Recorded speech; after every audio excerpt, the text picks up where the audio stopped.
some 41% of all women aged 16 and over were neither married nor cohabiting. It's quite a sizable proportion, isn't it? Social change today means that singleness is encouraged as a potential option, at the same time as marriage is seen as the ideal state. I'm interested in how women talk about singleness and what the ways that they talk tells us about the state of the cultural context in which we live. Single women are constantly having to account for themselves. It's been suggested that they forfeit their right to privacy because of the stigma attached to their status. Also that because they don't align with the anticipated norms of society, they have a duty to explain. So we'll just show some examples of the kind of exchanges that single women will often encounter. So it's a pretty informal opportunity for colleagues to get together. Come along, bring your partner. I don't have a partner. Oh, I'm terribly sorry.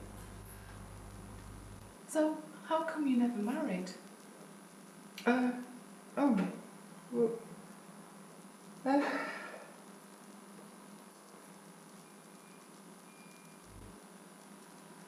Okay, have you got any children?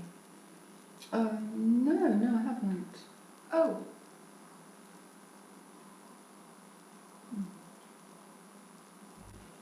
It's hard to imagine turning these exchanges around. So it's a pretty informal opportunity for colleagues to get together. Come along. Oh, can I bring my partner? Oh, no, I'm terribly sorry. So, with the other two examples, try turning those around. So what happened, Claire, that you've been married so long? But Jane, how come you have so many children? For participants who had no children, being asked, "Do you have any children?" was something of a killer question that they felt really put them on the spot, and it tended to put paid to friendly conversation. This is how one person described such an exchange. Well, I don't like being asked if I've got children, 'cause I remember T asking me once. It was stupid. It was just one of those daft little things. It was kind of over Christmas lunch once, and it was kind of jolly conversation, you know. And then suddenly he sort of turned to me and said, "Have you got children?" And I said, "No, I haven't." And he said, "Oh, that's you done. That's you finished."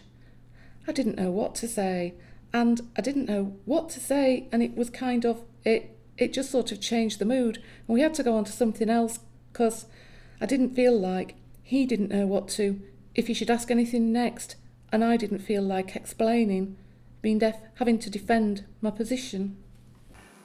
So this person's describing what's pretty much the kind of thing I role-played, of being asked whether she has children in the middle of what's been quite a jolly conversation, and suddenly there's nothing left to be said. There's no answer to give if somebody says, "No, I haven't," when asked if they have children. It seems that the cultural context has shifted and incorporates new understandings of singleness, while it still has continuity with the older, devalued notions. So participants in my study drew on quite polarised ideas about singleness. On the one hand, singleness implies personal deficit and social exclusion, according to the ways they were talking. I'll show you some examples of what my participants said. First, here's one that I think exemplifies personal deficit. And this is someone talking about how people are always conversing about relationships, and so You just need to be able to talk about a relationship, whether or not it's a good one that you have. And also, people don't actually sort of talk about being single. They always talk about the relationships they're in. And therefore, even if the one you've got is not terribly wonderful or whatever, you are inclined to sort of talk about it.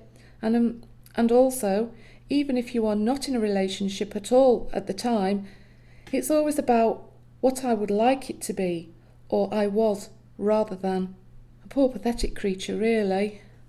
On the other hand, more idealised notions of singleness as independence and choice, self-development and achievement. So the more positive notion of independence and choice, and here's what someone said that exemplifies that for me, just saying how free she feels, that she can do what she wants, and when she was married she felt she was always toning things down. Now she feels she can do what she wants, and may be selfish, but she enjoys that. Well, it's silly little things, really. I suppose, like being able to decorate the house exactly as you like. There's no compromise in anything. You can do anything you want. I mean, people can moan and say, that's stupid, and say, well, there's not a lot I wanted, you know. Whereas when I was married, you were forever sort of toning down what you like or what you want. I know that's a very selfish attitude, but I do enjoy being able to have exactly my own way. Bad things? I don't think there's anything particularly bad about it. It's hard to find any downside, you know. So it seems to me that how women talk about singleness shows linked but distinctive forms of what we might call trouble in conversation. Changing the cultural understanding of singleness is not just a task for the single. Almost everyone's single at some point in their lives, and most people have experience at different points of being in a couple relationship. We need to articulate and confront issues of stigma and exclusion in ways that transcend singleness and coupledom as binaries, as opposites,